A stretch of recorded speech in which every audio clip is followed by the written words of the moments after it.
señal, tal cual ustedes lo están viendo ahí. Cuando hablamos de paracrino, hablamos de que todo funciona en un solo tejido. Entonces, las células de un tejido secretan señales que van a poder captar los componentes o las células del mismo tejido. ¿Okay? De esa manera mantienen cierta comunicación entre células del mismo tejido. Yuxtacrino es similar a lo paracrino, ¿ya? Solo que acá no estamos hablando del mismo tejido. Estamos hablando del contacto que hace una célula con otra y la molécula que se está generando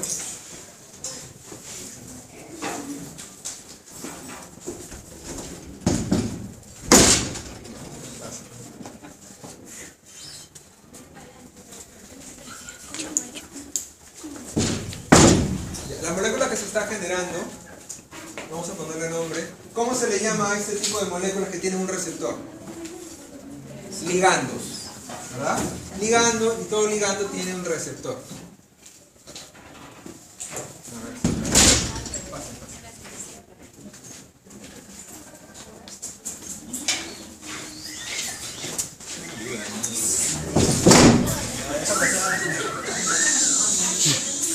Ya, entonces, ya ustedes, vamos a volver a repasar. En el autocrino, el ligando es una molécula hidrosoluble, es decir, sale por exocitosis de una célula y llega a otra célula y es captada, llega a la misma célula y es captada por receptores de la misma célula, está en un receptor. Cuando es paracrino, estamos hablando de un mismo tejido. Entonces, una célula secreta la señal con los ligandos y son captados por células vecinas, principalmente pues del mismo tejido, por su receptor. Yuxtacrino es muy parecido a paracrino, pero ustedes ven aquí que el ligando no es soluble, sino está anclado a la membrana. ¿Quiénes hacen este tipo de interacción? Principalmente células del sistema inmune, por ejemplo las células T citotóxicas. Hacen contacto así con los macrófagos y presentan un antígeno, ¿no? Entonces la yuxtacrino va por ese lado. El paracrino podría ser, por ejemplo, en la comunicación del sistema nervioso, neurona a neurona, esas sinapsis, esas señales que van de una neurona a otra, es paracrino. Y tenemos también el endocrino, donde ya la señal va a largas distancias, ya no se mantiene en un mismo tejido, sino que vean ustedes de un órgano X, por ejemplo puede ser la hipófisis, el tiroides, va una señal y llega hacia otro lado, ¿no? Puede ser, por ejemplo, el sistema reproductor. Entonces, esos tipos 4 de distribución intercelular, entre células. Pero lo que vamos a ver el día de hoy, principalmente, es qué pasa cuando ya se dio esta señal. Esta señal, cualquiera sea de los casos, llega a una célula diana, se llama así la célula diana a la cual se dirige la señal, y se hace interacción, ligando-receptor. ¿Qué es lo que sucede dentro de la célula una vez que esta interacción se da? A ese proceso se le denomina transducción de señales. ¿Okay? Ese proceso en el cual se inicia con la unión ligando-receptor se denomina transducción de señales. Y es lo que vamos a ver el resto de la clase. Entonces, eso se denomina también señalización intracelular, transducción de señales. Y tiene varias partes. La primera son primeros mensajeros. ¿Qué es un primer mensajero? El ligando del que hablábamos, que puede ser una hormona, puede ser un neurotransmisor, ¿okay? Entre otros más. Los ligandos hacen contacto ¿con quién? Con los receptores. Vamos a ver que hay tipos de receptores. Una vez que se da contacto, ligando o primero mensajero receptor, se va a gatillar dentro de la célula una cascada de activación de diferentes proteínas y moléculas. Eso se denomina transductores, por eso también se llama transducción de señal. ¿Ya? Y una vez que esos transductores ya mandaron la señal hacia adentro, tienen un punto final, ¿no? Una diana molecular, donde van a llegar y van a ejercer un efecto. Eso se denomina ya efector. Las últimas moléculas que ya hacen la función final, que es justamente para lo cual fue mandada la primera señal o el primer mensaje. Dime. Digo que las células ligando eran las que tenían el receptor, entonces ellas no podrían ser los primeros mensajeros. ¿Cómo otra vez? ¿Las células? Ligando. Las células ligando, ¿dónde estarían? ¿En los receptores o en los primeros mensajeros? Dije célula ligando. Molécula ligando. Molécula ligando. Los ligandos son los primeros mensajeros. El ligando es una molécula. Vamos acá otra vez. Las células son estas, el ligando son estas de aquí. ¿Ya? Entonces de repente dije mal en ese momento, no especialmente. Entonces el ligando es una molécula. ¿Okay? Entonces, esa molécula es el primer mensajero. ¿Quiénes pueden ser? Como ya hemos dicho, hormonas, neurotransmisores, entre otros. Inclusive la luz, al momento de que hace contacto en la retina, también es una señal, puede ser un primer mensajero. ¿Ya? Los receptores, transductores y efectores. La idea de de esta señalización, de este orden, es una, y se denomina amplificación. Por eso esto se denomina amplificadores de señal. ¿Qué quiere decir esto? Si no hubiera amplificación, ocurriría esto. Un mensajero o un ligando activa un receptor, que a su vez activa un transductor, que a su vez activa un efector. En el hacerlo no ocurre así, ocurre una amplificación de señal. Mientras va bajando, la señal se va haciendo cada vez más amplia y más amplia. Entonces, un ligando activa un receptor, ¿okay? O varios receptores también puede ser, porque la interacción es momentánea. Cada receptor activa varios transductores y a su vez cada transductor activa varios efectores. Entonces la señal va haciéndose cada vez más amplia. Entonces el efecto es mayor en la señal. Por eso se llama amplificador de señal. Estas son las partes un poco ya más especificadas. Bien, el primer mensajero, que es el ligando, llega a un receptor, por eso es llamado recepción. Una vez que esto se da, ¿qué sucede cuando el ligando llega al receptor? El receptor, como toda proteína para que tenga un efecto, ¿qué es lo que debe mantener? Para que mantenga sus propiedades.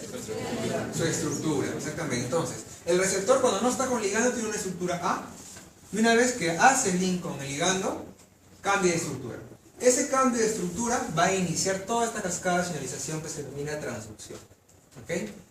Estos componentes de aquí, varios o todos, se denominan segundos mensajeros. El segundo mensaje. Entonces, el primer mensaje viene de afuera, llega a un receptor y se inicia segundos mensajes. Porque recuerden que después del receptor no va a haber un efector directo. Hay que pasar por unos segundos mensajeros que lleven a la respuesta o efector. ¿Qué respuestas pueden ser? Pues hay varias, ¿no? Pueden ser una respuesta directa al metabolismo, ¿no? Por ejemplo, que esto sea insulina. ¿Cuál va a ser la respuesta directa? Si el ligando es insulina. ¿Captar qué cosa? Glucosa. Es una respuesta metabólica. De repente no es para una respuesta directa, sino es para expresión de genes, alteración de la expresión génica. Por ejemplo, en el desarrollo embrionario, cada vez los tejidos se van diferenciando más, deben ir cambiando sus funciones, ¿cierto? Entonces de repente el ligando que llega le dice a un tejido que se diferencie de una vez en otro, ¿sí? Entonces, expresión de genes, y para eso se requiere diferente expresión de genes. Alteración, movimiento, cuando va la respuesta al citoesqueleto, ¿ya? Para poder manipular eso. Respecto a lo primero, eso tiene que ver mucho con por qué los tejidos son distintos. A ver, ¿por qué los tejidos son distintos? ¿Por qué si todos tienen los mismos genes? Por su especialización. ¿Por qué? Su especialización. ¿Pero por qué son especializados? O sea, a ver, todas las proteínas que tienen cualquier célula de cualquier tejido vienen de genes del genoma. Todo proteína. ¿Cierto? Pero la pregunta, ¿todos tienen las mismas proteínas? No, pero todos tienen el mismo genoma. ¿O son diferentes los genomas? Diferente. Digamos, de un hepatocito y un miocito, que son completamente distintos. ¿Por qué son distintos? Yo les digo, todos tienen el mismo genoma. Todos. Diferente orden, diferente orden. Nada, son iguales. No hay diferencia entre el orden, ni los genes, ni los tipos de alelos que hay en un tejido, de una célula, pero una célula de un tejido que es de otro. Entonces la pregunta es, ¿qué los hace diferentes? ¿Por qué son diferentes? Justamente por ese tema. Expresión de genes. ¿Alguien me puede prestar un pulmoncito?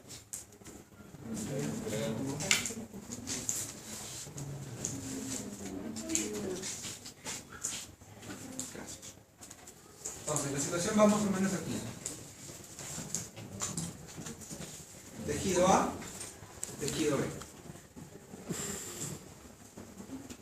Vamos a suponer que en la célula del tejido A tenemos tres genes, el gen A, el gen B y el gen C. Y obviamente, como forman parte del mismo organismo, aquí también habrá el gen A, el gen B y el gen C. Sin embargo, en el tejido A existe un fenotipo, es decir, una característica distinta, que va a ser el fenotipo A. Por ejemplo, un hepatocito.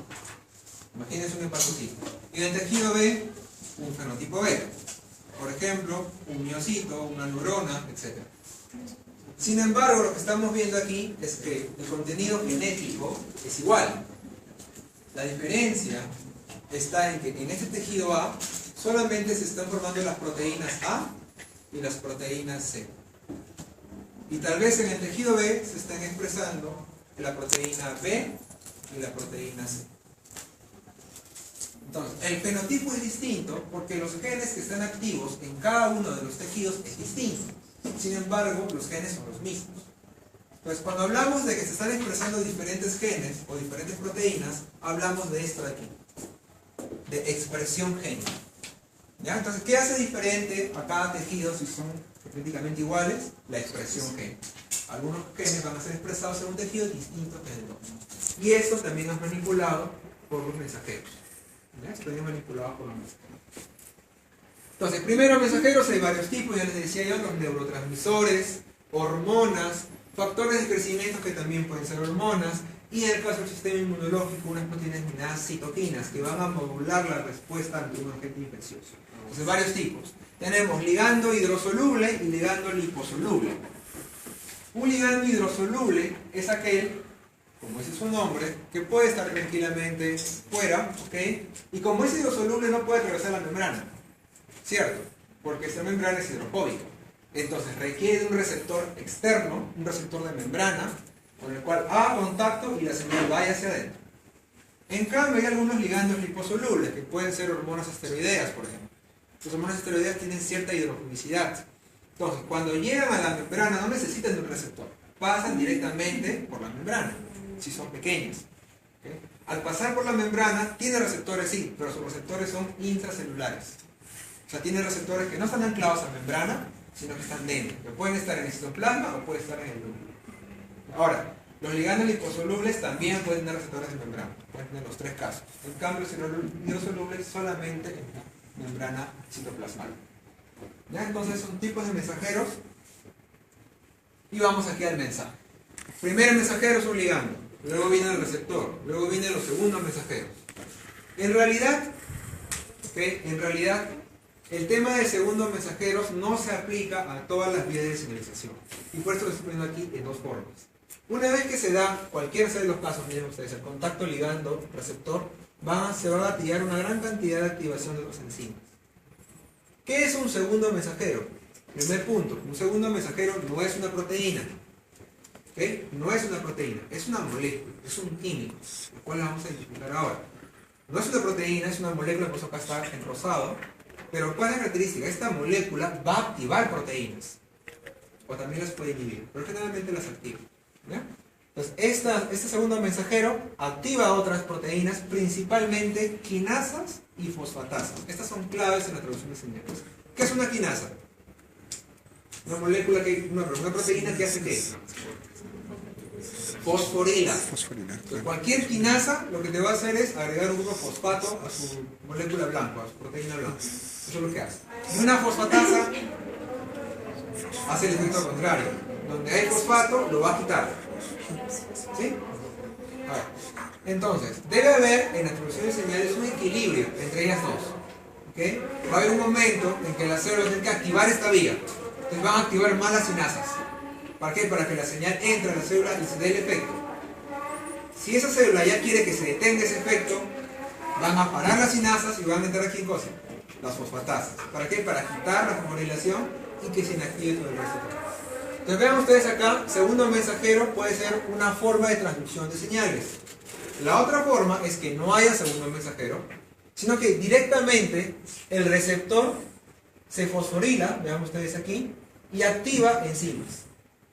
En cualquiera de los dos casos son sinasas y fosfatasas las que tienen efecto, y al final se va a dar efectos finales. Hemos visto actividad transcripcional o expresión génica, etc. Movimiento, muerte celular, etc. Una gran cantidad de respuestas. Entonces tenemos dos formas. ¿Okay? Segundo mensajero, pues se utiliza una molécula química intermediaria, y el reclutamiento de proteínas donde el mismo receptor va a activar enzimas. Dos formas. Eso es lo que les decía hace un momento, el tema de la amplificación. Ya la señal va haciéndose cada vez más grande. Vean ustedes acá, llega el receptor ligando, se activa aquí, este receptor en el subdominio citoplasmático activa otra proteína, estas proteínas activadas empiezan a multiplicar más, estas a su vez activan a otras más, puede ser una proteína G, exactamente, que vamos a ver el día de hoy. Una vez que se activan otras más, cada una viene a amplificar aún más. Miren, por ejemplo, acá tenemos una molécula, esta la conocen, ¿verdad? ¿Cómo se denomina? El AMP cíclico. El AMP cíclico no es una proteína, ¿no? Pero es una molécula, es un nucleótido. Este de aquí es un segundo mensajero, por ejemplo. Él es un segundo mensajero. Entonces, cuando ustedes vean segundo mensajero, van a ver que hay una gran amplificación de la señal. Entonces, ven, a partir de que aparece él, ya empieza más amplificación de la señal. En este caso, el AMP ciclo, ¿qué va a hacer? Activar otras enzimas, como les había dicho, ¿no? Quinasas. Principalmente quinasas. Entonces, estas quinasas se activan, empiezan a fosforilar a otras proteínas, estas al ser fosforiladas se activan y la señal va siguiendo un rumbo hasta que llega al punto final, ¿no? Los efectores. ¿Qué van a finalmente emitir esa señal? Disculpa. Sí. El fosfato también puede actuar como activador de las enzimas, como el anterior. En este caso es activador. En el anterior que habían dos formas. Puede que sea una mensajero o reclutamiento de proteína. Tanto las quinasas como las fosfatasas, la fosforilación que hace ella y la desfosforilación que hace ella, en ambos casos no funcionan. Por este arriba, el fosfato que activa la enzima. Ahí está aquí. Ajá. ¿La activa o no? Sí, La activa. En algunas ocasiones, por eso les decía hace un rato, en algunas ocasiones la fosforilación va a inactivar. ¿Ya? Pero generalmente activa, pero hay algunas ocasiones que inactiva, dependiendo del caso. Para él, la transducción de señales, en la mayoría, lo va a activar. Y la fosfatasa va a desactivar. Recordémonos siempre de ese orden. Aquí para otra vez dejarlo claro. Sinasas y fosfatasas. Estas son las que van a permitir que el mensaje fluya después del segundo mensajero. ¿Okay? El mensaje va a fluir gracias a ella. Entonces una proteína, ¿okay? Una proteína, si se encuentra con una quinasa, y ojo, miren acá la proteína, la quinasa no va a agregar su grupo fosfato a cualquier parte de la proteína. La agrega sobre los puntos específicos. Serina, treonina o tirosina. Son estos tres los principales aminoácidos donde se van a agregar grupos fosfatos. ¿Okay? Entonces la quinasa, usando ATP o GTP, cualquiera de los dos, coge un fosfato del nucleótido, lo agrega a la proteína y está fosforilada. Acción de la quinasa. Entonces, aquí, por ejemplo, la enzima puede estar activada y ejercer una función. Puede entrar luego de que ya la señal no se requiere determinar el proceso, por ejemplo, ¿no? Llega la insulina y la idea ¿qué es? Hacer entrar glucosa. Se activa una gran cantidad de señalización. ¿Por qué? Porque la glucosa en plasma, ¿qué debería estar? Elevada. Debe haber una glucemia elevada. Pasó el tiempo. Ya almorzaste, no cenaste, el nivel de glucosa en el cuerpo baja. ¿Cierto? Entonces la señal de hacer ingresar glucosa debe parar. Entonces, aquí ya no van a actuar las quinasas. ¿Quiénes van a actuar? Las fosfatasas. Entonces ya no debemos detener la señal. La proteína debe ser desfosforilada. Le quitamos el fosfato mediante una fosfatasa y regulamos el proceso. Una forma de regulación. Vean ustedes aquí, el genoma tiene alrededor de 500 quinasas y 150 fosfatasas. Una gran cantidad de material para poder hacer ese trabajo. Bien, entonces ligandos, vemos el proceso en general de lo que son los mensajeros. Vamos a entrar un poquito más en detalle. Receptores acoplados a proteínas G. Son el primer tipo de receptores. Hay varios tipos de receptores. ¿Ya? El primer tipo de receptores es que es acoplado a otra proteína. Se denomina así, acoplado a proteína G. ¿Cuál es la característica de estos receptores? Es estructural. Vean ustedes aquí, estos receptores suelen tener 7 dominios transmembrana. Por eso a veces también se les denomina receptores 7TM de transmembrana. ¿Ya? Estos siempre están acoplados en su dominio citoplasmático a una proteína denominada proteína G. Entonces, cuando llega el ligando y hace contacto con el receptor, ¿qué va a hacer este receptor? Activar proteína G. ¿Ya? Y esta proteína G es la que va a continuar una señalización hacia abajo. Recordemos este tipo de receptores, ¿ok? Acoplados a proteínas G. Hay varios tipos de receptores, pero hay varios tipos de proteínas G. Se han dividido principalmente en estas tres, aunque ya a los autores no les gusta esta división, pero aún se mantiene. GS, proteína GS, proteína GI y proteína GQ. ¿Cuál es la diferencia? La enzima es la que activa. Vamos a ver que principalmente hay dos. La desnilciclasa y la fosfolipasa C. Eso no lo vamos a olvidar ahora, porque vamos a empezar a mencionarla constantemente. Entonces la proteína G puede activar a estas dos enzimas. ¿Ya? La proteína G que estimula a adenilciclasa se denomina GS. La que inhibe a adenilciclasa se denomina GI. Y la que estimula a fosfolipasa C se denomina GK. ¿Okay? Se los pongo así porque al momento de realizar bibliografía van a encontrarse con esos términos. ¿Ya? ¿Cuál es el mecanismo general de un receptor acoplado a proteína G? Vean ustedes, otra vez llega el primer mensaje. Tenemos hacer un trato con el receptor y este activa una proteína G. Y vean que la proteína G tiene formas, tiene subunidades. 3 subunidades específicamente. Una alfa, beta y una gamma. ¿Ok? Entonces, la proteína G, aquí lo tenemos bien. Llega el mensaje. Este receptor está acoplado a la proteína G que tiene 3 formas. En su estado inactivo, la proteína G está asociado a GDP. Pero cuando ya se da el mensaje, cambia, se retira GDP y se agrega GTP. Solamente en la subunidad alfa. Esta subunidad alfa va a activar a una enzima que también es transmembranal. ¿Ok? O membranal, nada más. Que podríamos ser, ¿cuál dijimos? Adenilciclasa o fosfolipasa C. Pero también puede activar en algunos casos a canales iónicos. ¿Cuándo activa canales iónicos? Principalmente en el sistema nervioso o en las uniones neuromotoras. ¿Ya? ¿Perdón?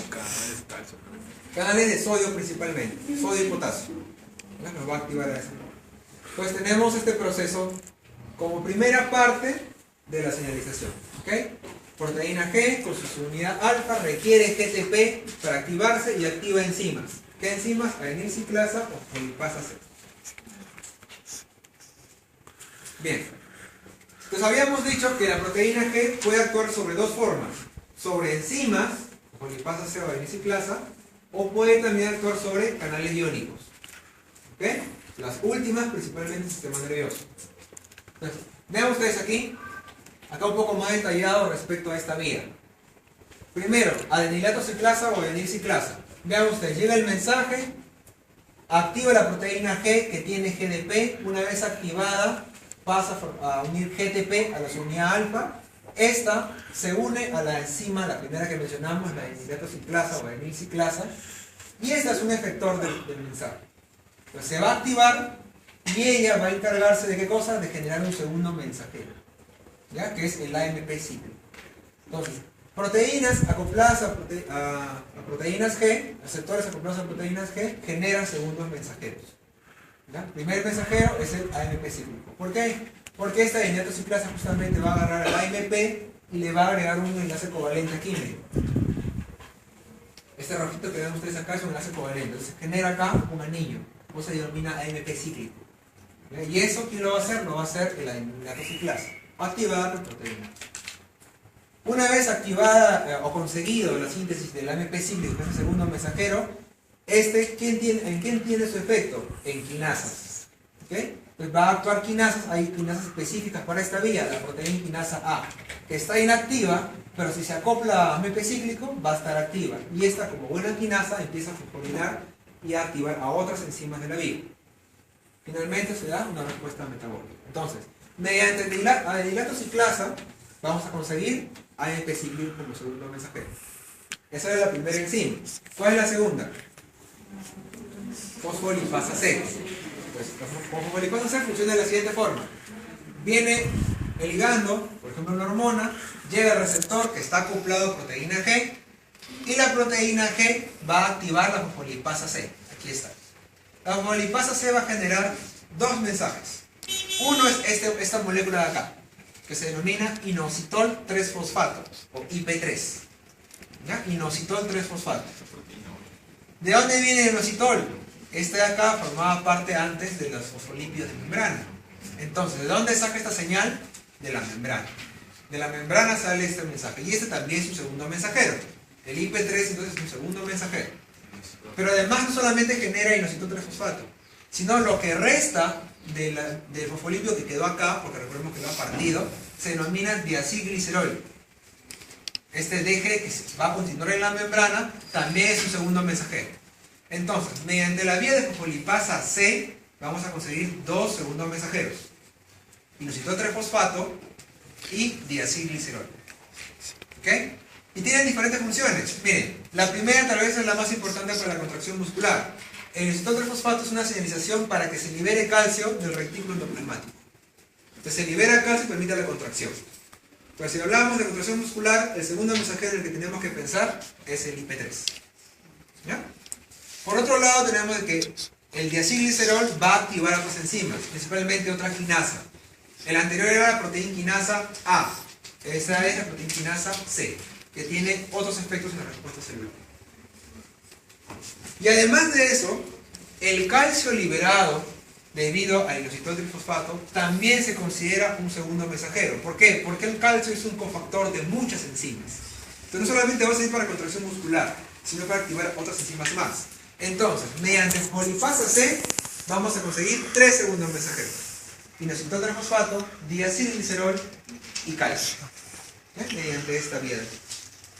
Entonces vean cómo a través de proteína G vamos a tener diferentes vías de activación. Profesor, esos no son efectores, entonces. ¿Ok? Esos no son efectores, son segundos mensajeros. No, son segundos mensajeros. Son segundos Efectores no mensajeros. son efectores, sería. No. Acá consideramos como efector a este de acá porque es el que empieza la señal, pero en realidad, según lo que hemos escrito, el efector ya es la parte final de la señal. Quien realiza la acción. Sí, ya al final. Ahorita vamos a revisar también un poco de eso. Entonces, llegamos a segundo mensajero, ¿sí? ¿La quinasa qué dijo que era? ¿De cuál? Quinasa. Ah, esta es una quinasa. Ah, ya. Es una proteína quinasa C, se denomina. Esta proteína quinasa C se activa por el segundo mensajero diacilglicerol, que es obtenido de las fosfolipasas. Esa es la vía. ¿Y para qué activa la quinasa C? Porque la quinasa fosforila La fosfolila, ¿a quién fosfolila dijo? tiene varios efectores dependiendo de la vía. Por ejemplo, acá vamos a ver un La caso. fosfolila es molecular. Esa activa a la quinasa, o sea, indirectamente la quinasa genera inositol y calcio. ¿Los tres cosas? A ver, otra vez. Dime. O sea, la fosfolipasa C activa a... La fosfolipasa C. Indirectamente. A ver, esta es una enzima, ¿cierto? ¿Cuál es el sustrato?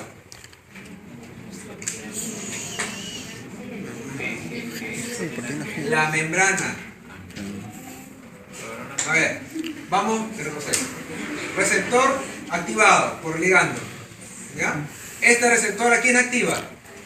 Proteína G. ¿De proteína G a quién activa? Fosfolipasa C. ¿Esta sobre quién actúa? Sobre la membrana. ¿Para qué? Para romper ciertos fosfolípidos, liberando por un lado el inositol trifosfato, que formaba parte de los fosfolípidos, y por otro lado libera el diacilglicerol. Recordémonos, diacilglicerol. Glicerol forma parte de los fosfolípidos o no. Diacil, ¿qué quiere decir diacil? 2 ácidos grasos. Que forma parte de la membrana. ¿Ya? Es parte de la molécula. Y como es hidrofóbica, porque tiene 2 ácidos grasos, no se suelta, se mantiene acá en la membrana. Y en la membrana pegadita aquí activa a otra proteína que está pegada a la membrana también, que es la proteína quinasa. ¿Ya? Entonces, vamos a ir abriéndonos un poco. Aquí vamos a mencionar hoy día varias moléculas. Vamos a con ejemplos. Ya vamos con ejemplos. Proteínas G y el glucagón. ¿Qué es el glucagón? Hormona por expulsión. A ver, levántame la mano. Nivelar los niveles de glucosa. ¿Usted?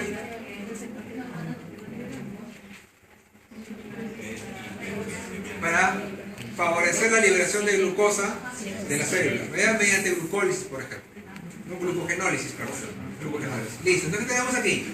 El glucagón llega a su receptor. Perfecto, como hemos dicho. Y miren, el receptor del glucagón es un receptor acoplado a proteína G. ¿Ya? Es un receptor acoplado a proteína G. Por lo tanto, va a poder activar a dos enzimas, ¿no? O a la fosfolipasa C si lo hubiera, o la denitrato ciclasa. En este caso, la denitrato ciclasa. Entonces, llega el glucagón, llega la señal de la denitrato ciclasa. ¿Cuál es la función de ella? Convertir a partir de AMP, bueno, acá lo han puesto ATP también, conseguir qué cosa? AMP ciclo. ¿Quién es él? Un segundo mensajero. ¿Ok? Este segundo mensajero, ¿qué hace? Activa ¿a quién? A quinasas. Entonces va a activar a la proteína quinasa. Y a su vez, esta proteína quinasa, ¿qué va a hacer? Fosforilar. ¿A quién es fosforilar? A diferentes. Miren ustedes, va a fosforilar, por ejemplo, a este de aquí, al piruvato quinasa. Al fosforilar al piruvato quinasa, ¿qué va a hacer?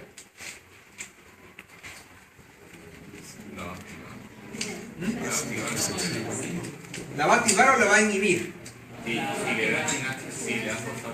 ¿Qué es lo que quiere el glucagón? ¿Que salga glucosa o que entre glucosa? Que salga. ¿Y el piruvato quinasa qué hace?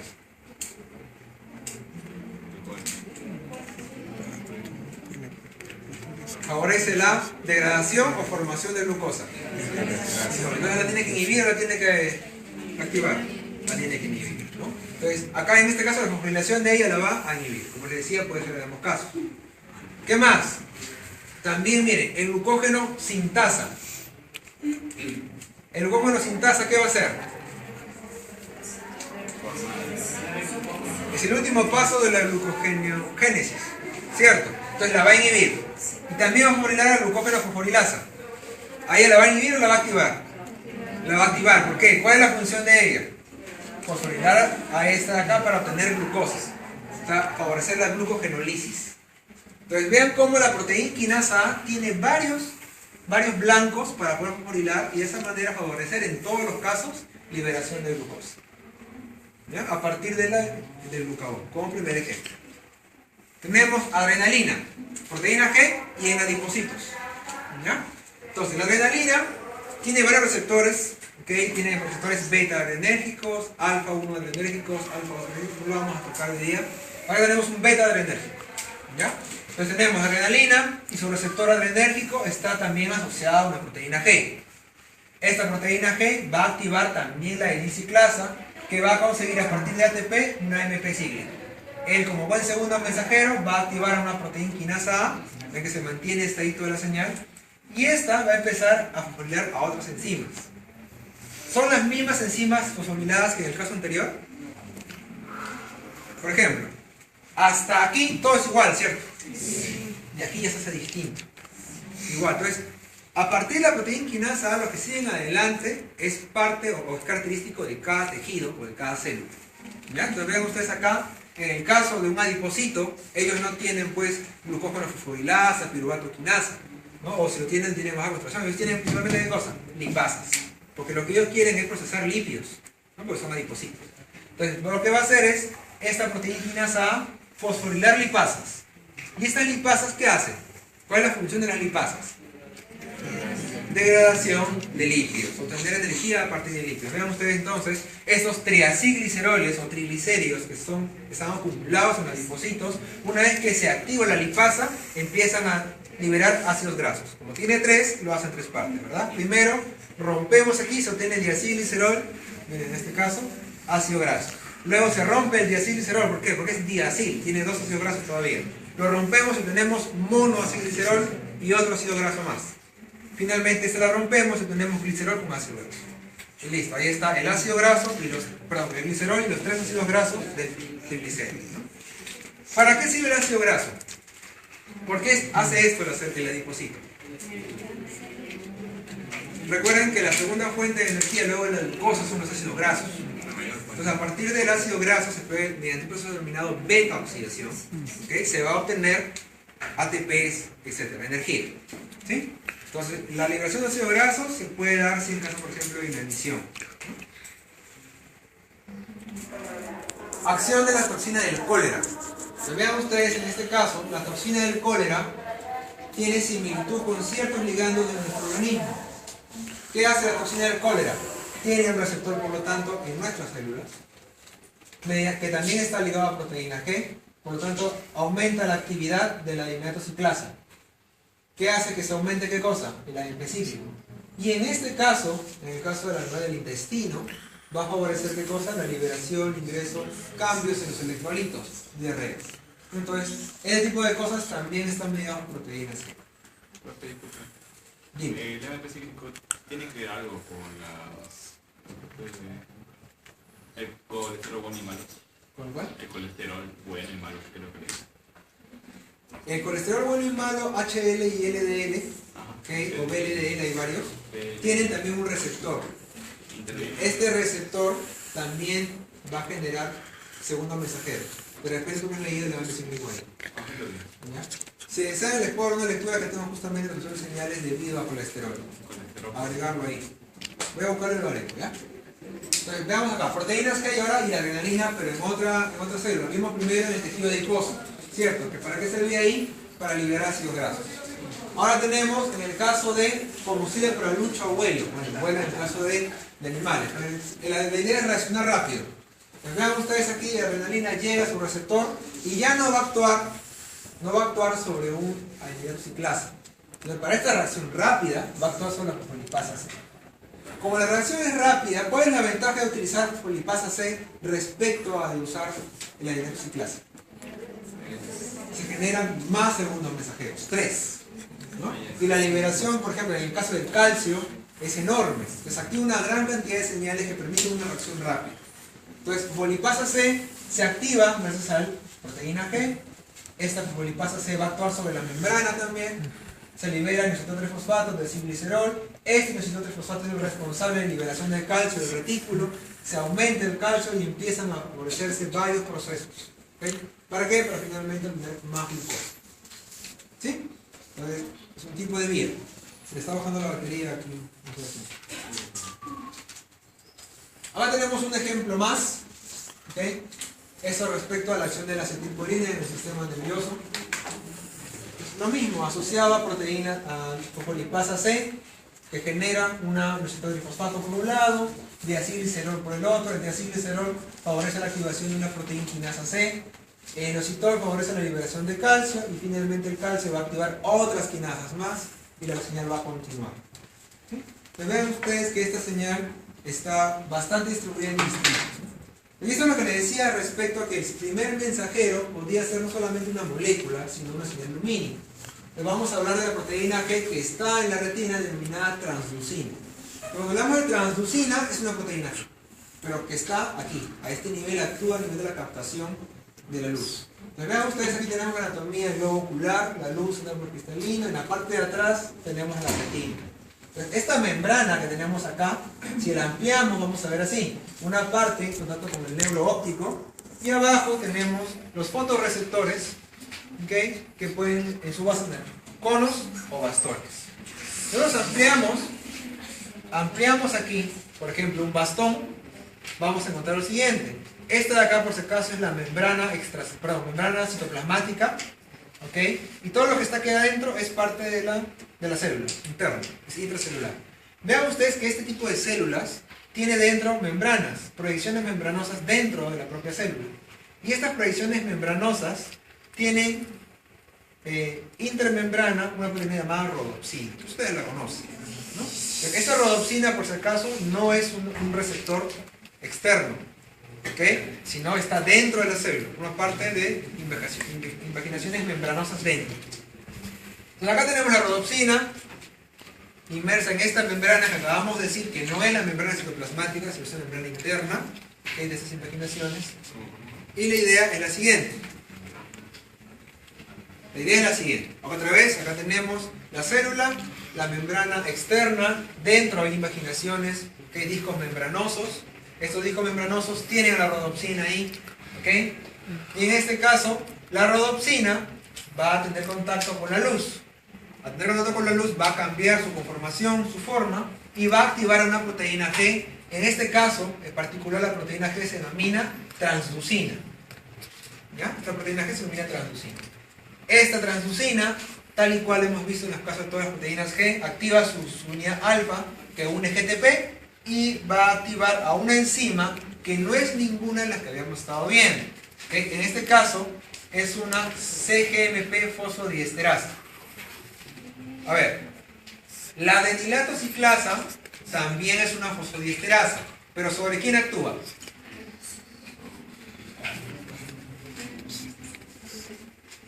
Estoy mal, es al revés. Genera enlaces esto. Disculpe, estoy mal. Ya, a ver, es al revés. En este caso, miren acá la enzima, esta fosfodiesterasa CGMP. ¿Por qué? Porque esta molécula, el CGMP, mientras esté activa como CGMP, o sea, mientras esté cíclica, ¿okay? Va a estar unido a los canales de sodio, haciendo que ingrese sodio. Cuando llega la señal lumínica, esta enzima se activa y al activarse va a hacer que este GMP deje de ser cíclico y pase a ser GMP normal. Eso favorece a que se cierren los canales de sodio. Al cerrarse los canales de sodio hay una hiperpolarización de la membrana y eso es una señal neuronal, una señal que va a favorecer el sistema nervioso y va a excitar el sistema nervioso para mandar la señal de que hay una señal lumínica.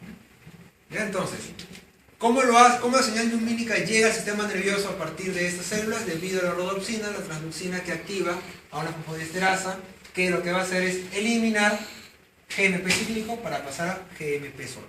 Eso lo que hace es cerrar transportadores de canales de calcio, y estos canales de calcio, ese cierre hiperpolariza. Y recuerden que la polarización de la membrana forma parte de ¿qué cosa? Del paso de la señal, ¿cierto? Por ejemplo, en el sistema nervioso. Igual forma parte aquí. Recuerden que estas células están unidas con el nervio óptico, así que es una forma de pasar de la señal. Entonces aquí tenemos arriba luz percibida por rodopsina. La rodopsina activa transducina, la unidad alfa, porque es una proteína G, inicia cascada de señalización, se cierran los canales de cationes, sodio en este caso, hay un cambio de voltaje o polarización de la membrana y se impulsa o se favorece la estimulación del sistema nervioso.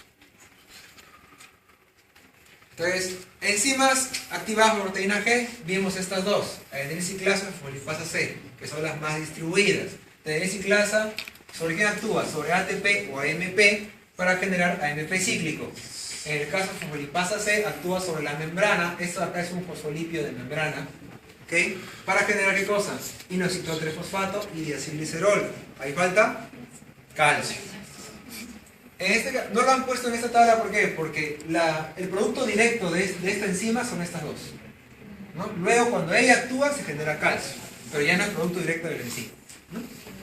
Tenemos dos más, fosfolipasa A y guanina ciclasa. La guanina ciclasa la acabamos más o menos de ver, ¿no? Mira, GMP cíclico, genera GMP cíclico.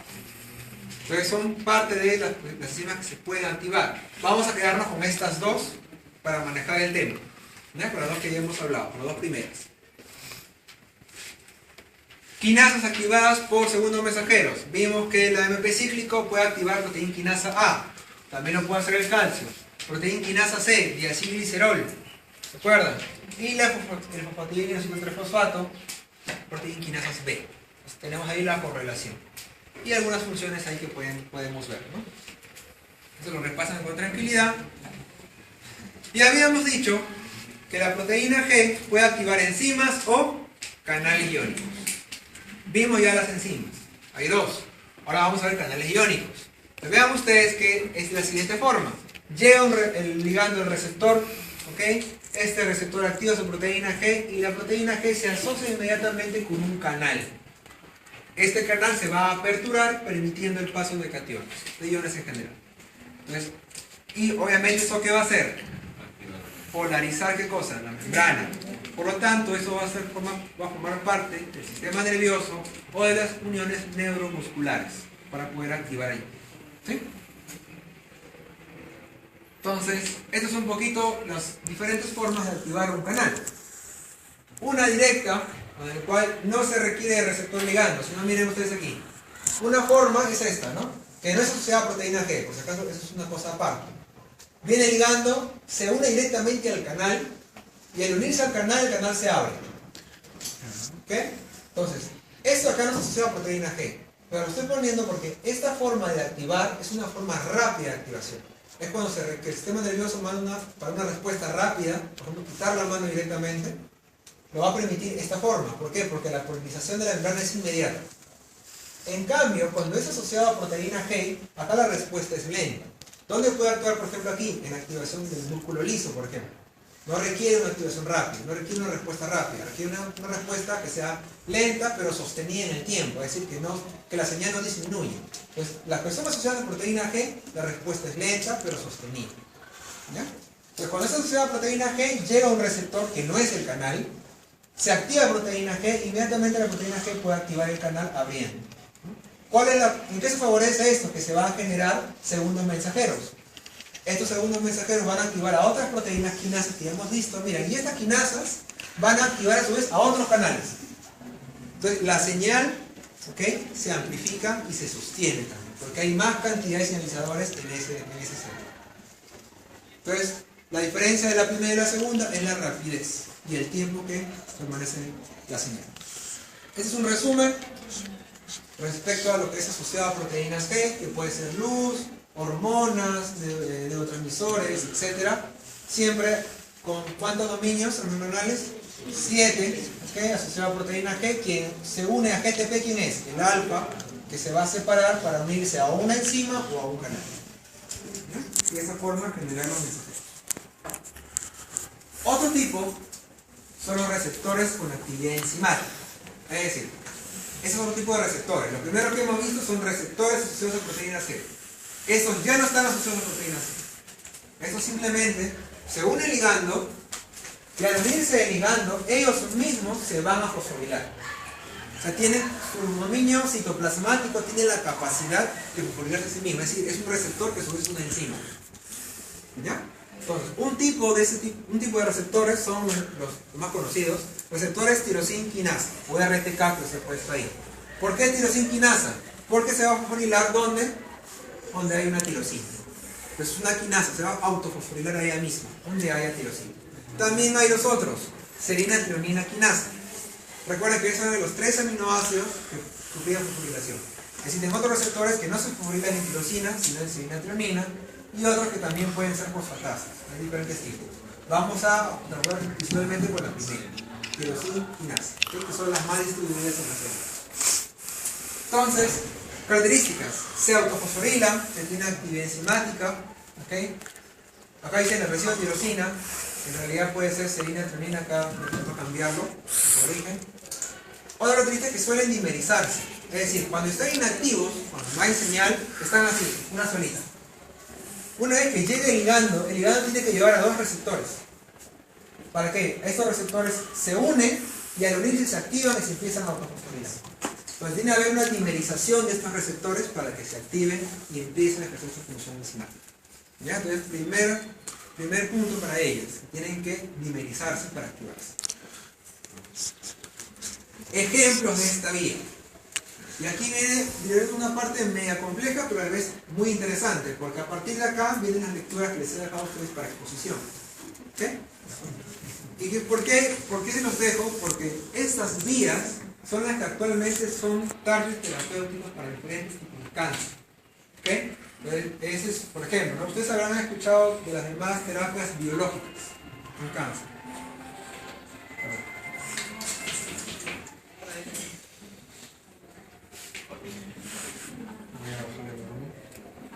¿Han escuchado alguna vez ustedes terapia biológica para cáncer?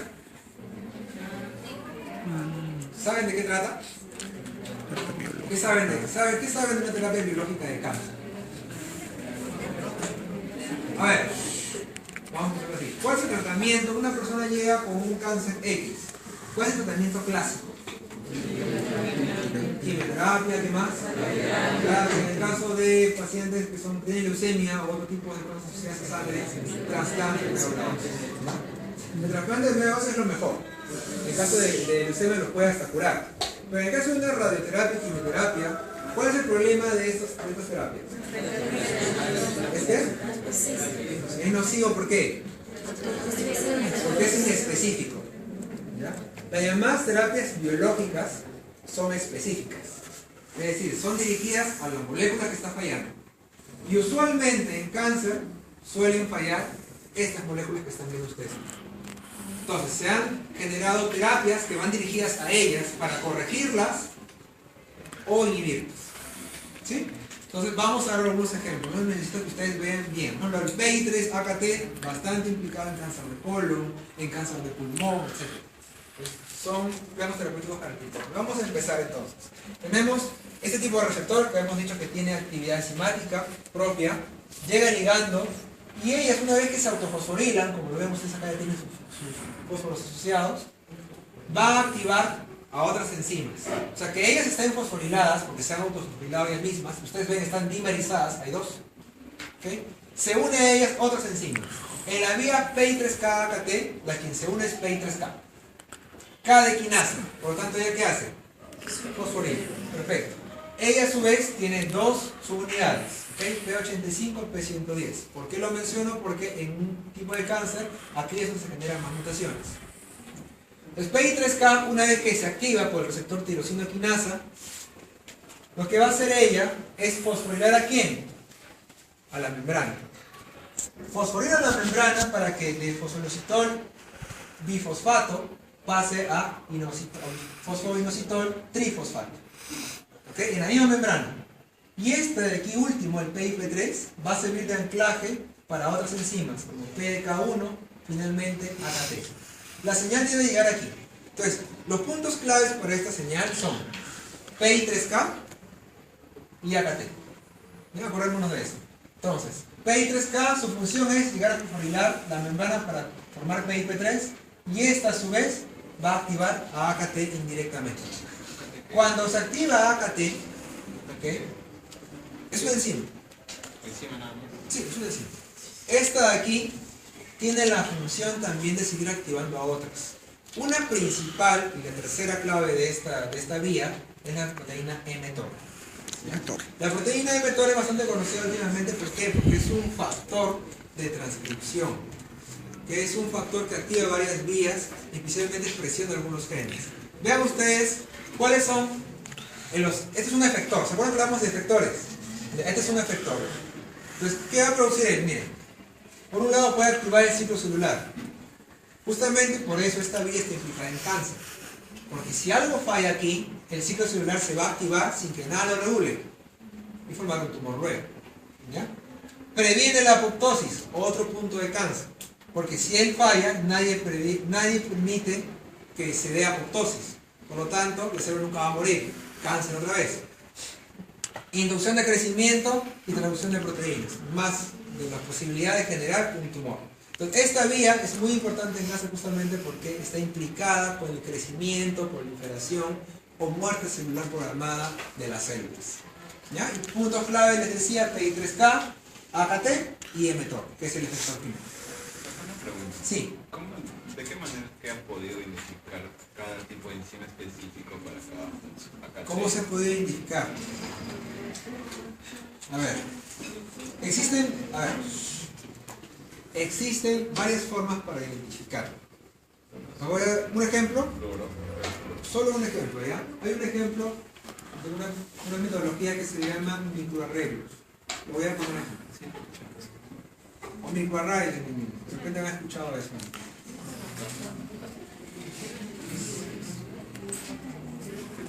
¿Qué es eso? Voy a explicarles ahorita qué es esto. ¿Agua? ¿Mucha información? No, está bien. Ya miren. Sí, pueden seguir. Lo que quieren ir al baño lo pueden hacer en silencio, no hay ningún problema. Si quieren que haga un receso me dicen, no hay problema. A ver. Voy a explicar un poco cómo se identifica qué está en cada vía. ¿Ya?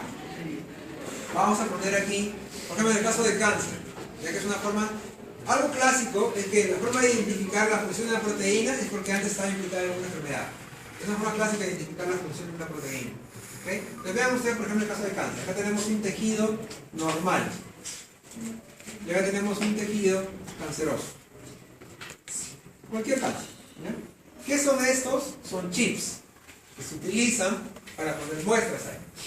En cada uno de estos pocillos que ustedes están viendo acá, estos cuadrantes, en el laboratorio, se colocan unas moléculas específicas para cada uno, para cada gen. Es decir, ¿cuántos genes puede detectar esto? 20.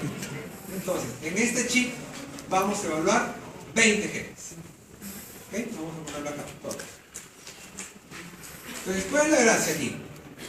Lo que se va a evaluar en este caso no es detectar el gen, sino es la expresión.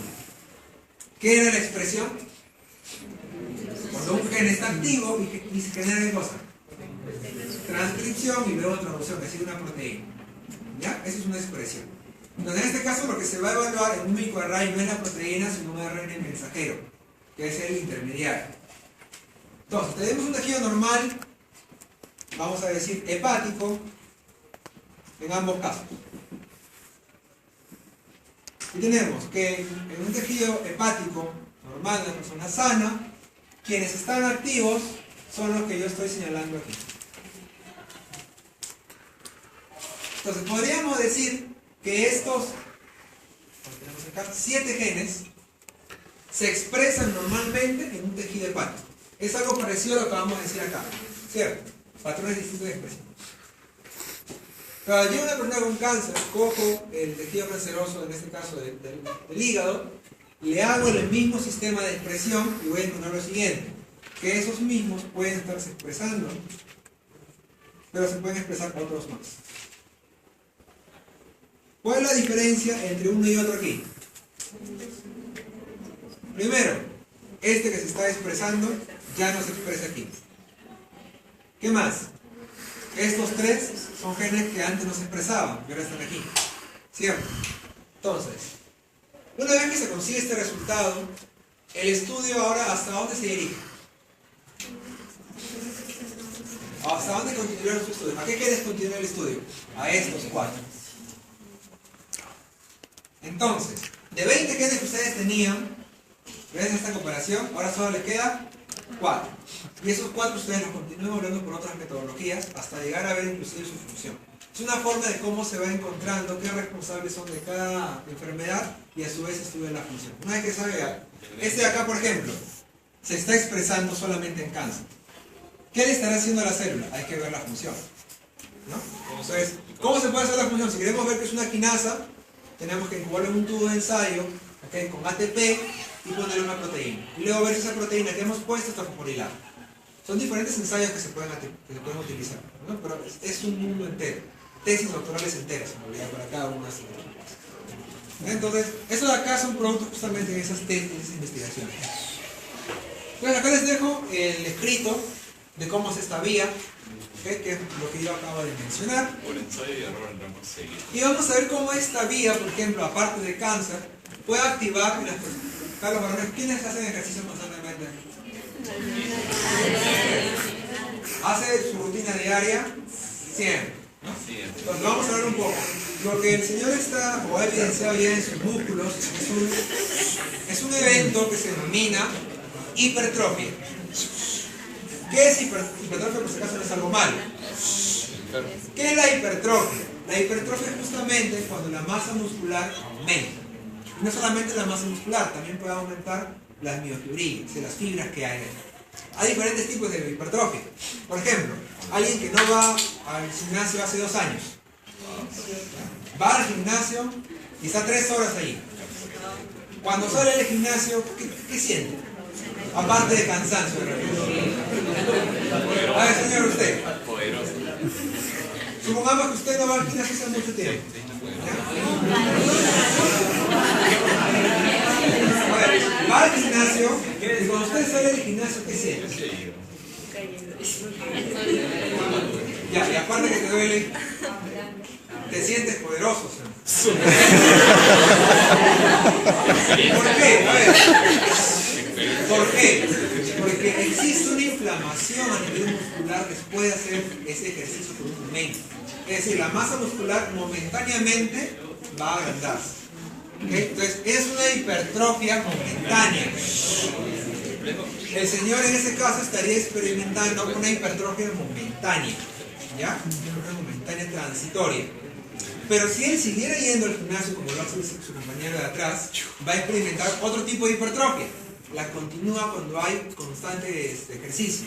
La primera se llama hipertrofia. A ver, sarcolema. ¿Cómo se llama el ritmo plasmático del miocito? Sarcolema, ¿verdad? Sarcocreatico sarcoplásmico. Ya. Sarcomelar se llama. Entonces, la hipertrofia sarcomelar, ¿qué consiste? De que en el miocito empiezan a aumentar más de retículo endoplasmático. ¿Por qué? Porque como si está habiendo más contracción, se requiere más fuente de calcio. Y recuerden que ahí está el calcio. Eso genera más masa muscular y es crónico, se mantiene más en el tiempo, pero no da fuerza. ¿Ya? La siguiente es la hipertrofia fibrilar. ¿Ese que consiste? Que ya se generan más fibras y eso ya te genera fuerza. Entonces es cuando ya es una hipertrofia crónica. Que vean ustedes acá esta señalización. Tenemos que cuando hay combinación de buen ejercicio y cuando hay combinación de buena nutrición, se favorece ese tipo de señales, como el factor de crecimiento insulínico. Este de acá tiene un receptor, que es un receptor que tiene actividad enzimática, se asocia a diferentes proteínas, una de ellas es el PI3K, que lo acabamos de ver. El PI3K actúa sobre la membrana, este sobre AKT. Y AKT tiene varias formas de ser efector, varios efectores a actuar. Miren, uno era el mTOR, que ya hemos dicho que es clave. ¿Qué hace el mTOR aquí? En este caso, el mTOR va a favorecer la síntesis de proteínas. Claro, la persona que hace ejercicio requiere más miocina y más actina, porque se requieren más fibras, ¿cierto? Entonces favorece la